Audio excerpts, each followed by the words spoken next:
스가랴 14장 우리 1절에서 8절 말씀 함께 나누겠습니다.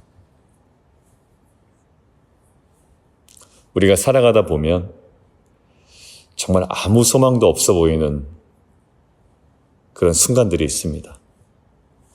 오늘 1절이 그리고 2절 초반부가 딱 그러한 모습을 보여줍니다.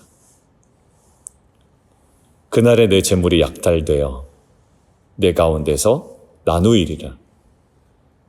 이방 나라들이 모여서 예루살렘과 싸움을 벌인다.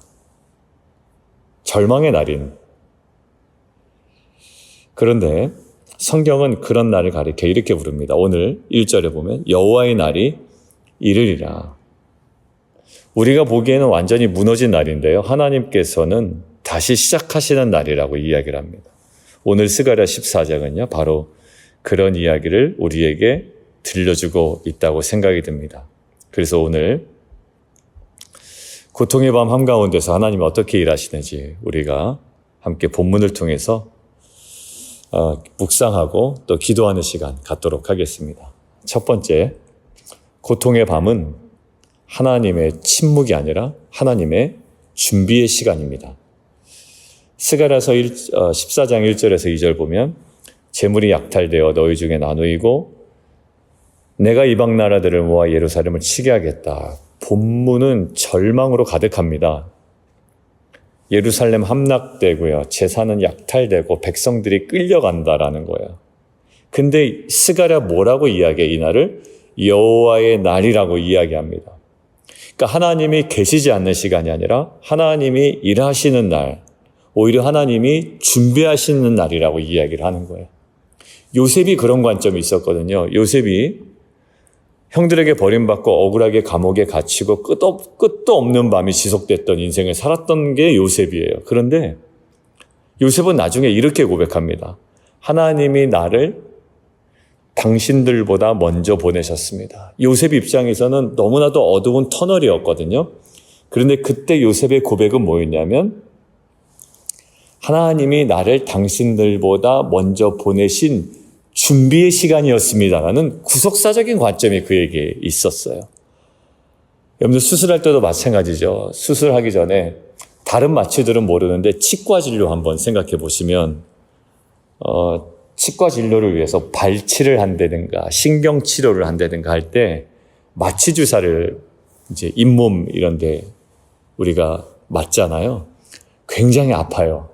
그런데 그 마취 주사는 사실 나의 충치나 또 발치나 또 여러 가지 진료를 위한 신경치료나 이것들을 위한 준비 과정이죠. 그러니까 우리 인생에도 그렇다라는 거예요. 어떻게 보면 어둠 같고 또 꽉 막혀 있고 굉장히 고통스러운 시간, 요셉의 입장에서는 끌려가고 팔려가고 그런 시간들이 결국 어떤 시간들이었대요? 하나님이 준비하신 시간, 환자를 향한 의사의 수술을 준비하는 시간, 완전히 회복시키기 위하여 작정한 시간이라는 겁니다. 여러분들 고통의 밤에 우리 안에 계속 있어요. 성도님들 기도 제목도 우리 부모님들, 한국에 계신 가족들, 또 본인의 질병의 문제, 이것들에 대한 새로운 관점이 우리 가운데 열렸으면 좋겠습니다. 이 시간은 단순한 고통의 밤이 아니라 하나님께서 분명한 계획을 가지고 준비하시는 시간이다. 형들보다 나를 먼저 보냈다라는 자신의 고통에 대한 분명한 인식이 있었던 요셉처럼 오늘 본문을 통해 그런 구속사적인 회복의 관점이 저와 여러분에게 열리기를 주님의 이름으로 축원드립니다. 두 번째요. 하나님은 어둠의 자리를 어떻게 하냐면 방관하지 아니하시고요. 직접 들어오십니다. 오늘 3절 보면 그때 여호와께서 나가사 이방 나라들을 치시되 전쟁의 날에 싸운 것 같이 하신다라는 거예요. 4절은요. 그의 발이 감람산에 서실 것이요. 하나님이 나가서 싸우신다라는 거예요. 얼마나 위로가 됩니까? 하나님은 멀리서 명령만 내리시는 분이 아니에요. 너 이거 해라 저거 해라 가라 마라 이게 아니라요. 직접 전장에 서시는 분이라는 거예요. 그분이 감람산 위에 그분의 발이 섭니다. 동서로 갈라져요. 여러분들 갈라지는 게 완전 무너지는 게 아니고요. 갈라져서 그 길로 피난의 길이 열립니다. 어떤 그림이 떠오르세요? 홍해 앞에 선 모세와 이스라엘 백성의 모습 똑같아요. 뒤에는 애국 군대가 쫓아오잖아요. 앞에는요, 바다로 막혀 있습니다. 홍해로 막혀 있어요.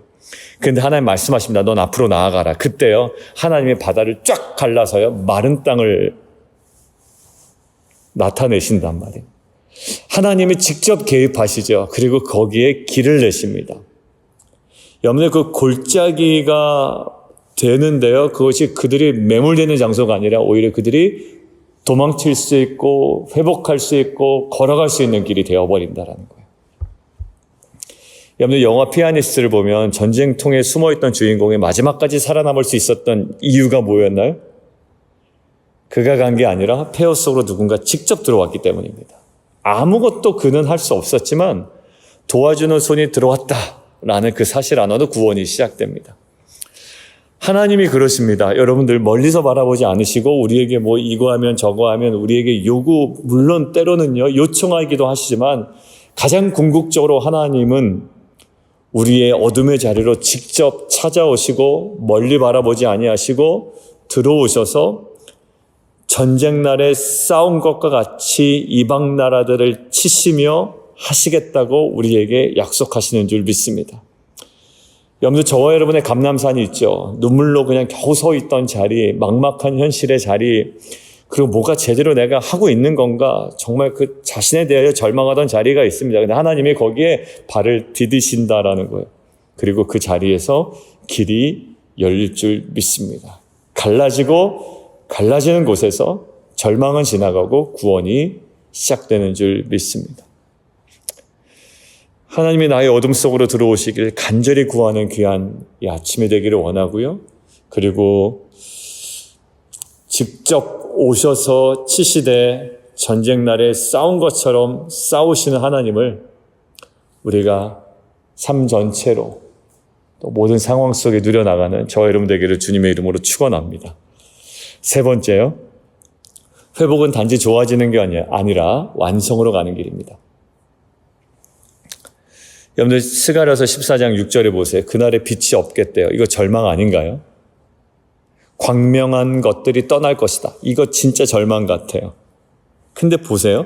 여호와께서 아시는 한 날에 있으리니 낮도 아니요 밤도 아니라 어두워 갈 때에 빛이 있으리로다. 여러분들, 이것은 스가랴 전체의 클라이막스라고 생각이 들어요. 빛이 없고 또 어둠도 아니고 오직 여호와께서 아시는 한 날이 있다. 단순히 밝아진다라는 것이 아니고요, 새로운 빛, 완성의 빛이 온다라는 거예요. 하나님 자신이 빛이 되어 세상을 새롭게 하신다라는 거예요. 그리고 그 빛 가운데 8절 뭡니까? 생수가 솟아난대. 그날에 생수가 예루살렘에서 솟아나서 절반은 동해로 절반은 서해로 여름에도 겨울에도 그러하리라. 끊임없이 솟아난다. 끊임없이 솟아나는 하나님의 생명을 이야기합니다. 멈추지 않고 흘러가는 거예요. 에스겔 47장 보시면 성전 문지방에서 물이 흘러나옵니다. 그런데 이게요, 물이 흘러나가는 곳마다 나무가 자라고 생명이 살아나는 거예요. 죽은 바다도 살아납니다.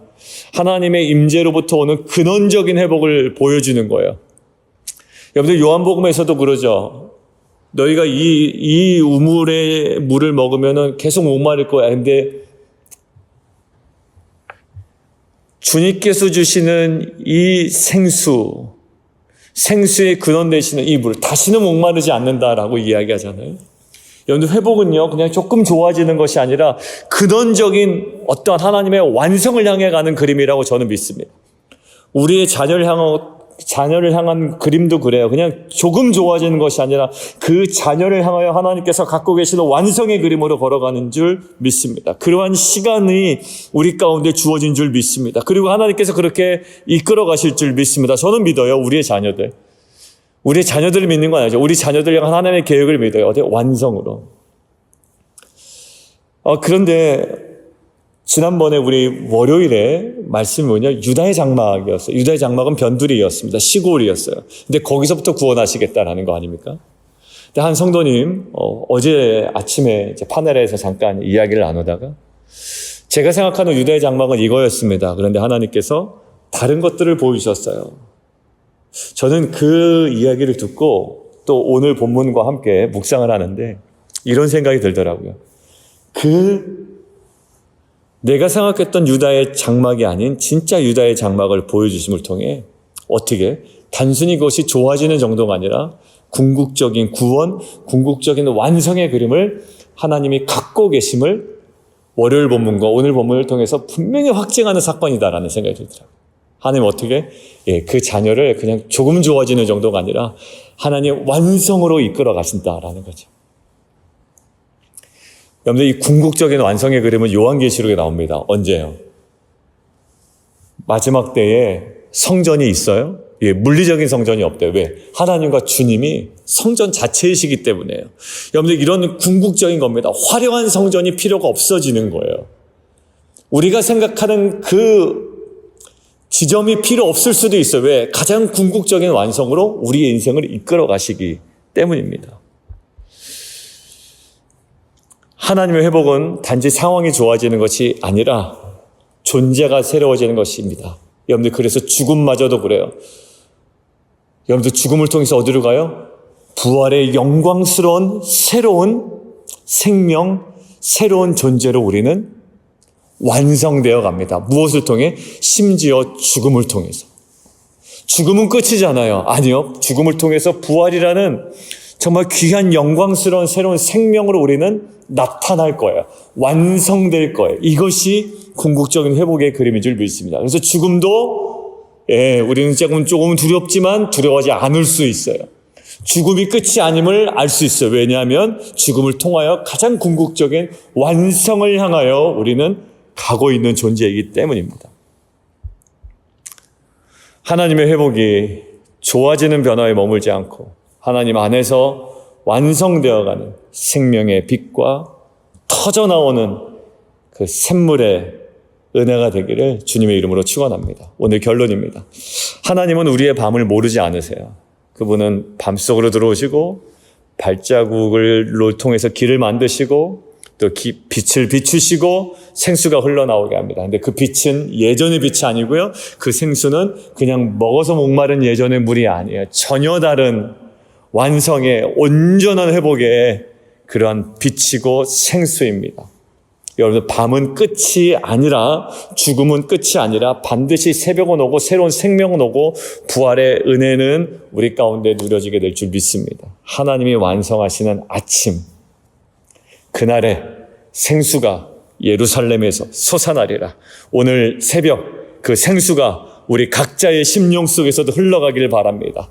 고통의 밤에 지나 우리의 회복의 아침이 올 때 그 아침은 우리가 겨우 만들어내는 새벽이 아니라 하나님이 완성하시는 비침을 우리가 믿고 나아가는 저와 여러분 되기를 주님의 이름으로 축원합니다. 함께 기도하겠습니다. 하나님은 우리의 밤을 모르지 않으세요. 그리고 그분은 어둠 속으로 친히 들어오셔서 길을 여시고 새벽을 준비하신 분인 줄 믿습니다. 이 시간 함께 기도할 때 혹시 여전히 밤 같은 현실 속에 있는 분들이 있다면 그 자리에 하나님의 발걸음이 다시 한번 디뎌지는 귀한 은혜가 있기를 원하고요. 막혀버린 기도의 골짜기, 무너진 예루살렘 같은 마음, 또 마른 영혼의 자리마다 정말 주의 생수가 흐르면 좋겠습니다. 우리가 이렇게 기도하자. 하나님, 우리의 밤에도 주님께서 주도하시는 정말 귀한 여명 새벽이 오게 하여 주옵소서. 고통의 시간에도 주님의 일하심을 보게 하여 주옵소서. 조금 나아지는 상황이 아니라 내 수준의 회복이 아닌 하나님 안에서 완성되어가는 회복을 경험하게 하여 주시옵소서. 우리 주님 이름 한번 부르고 함께 기도합니다.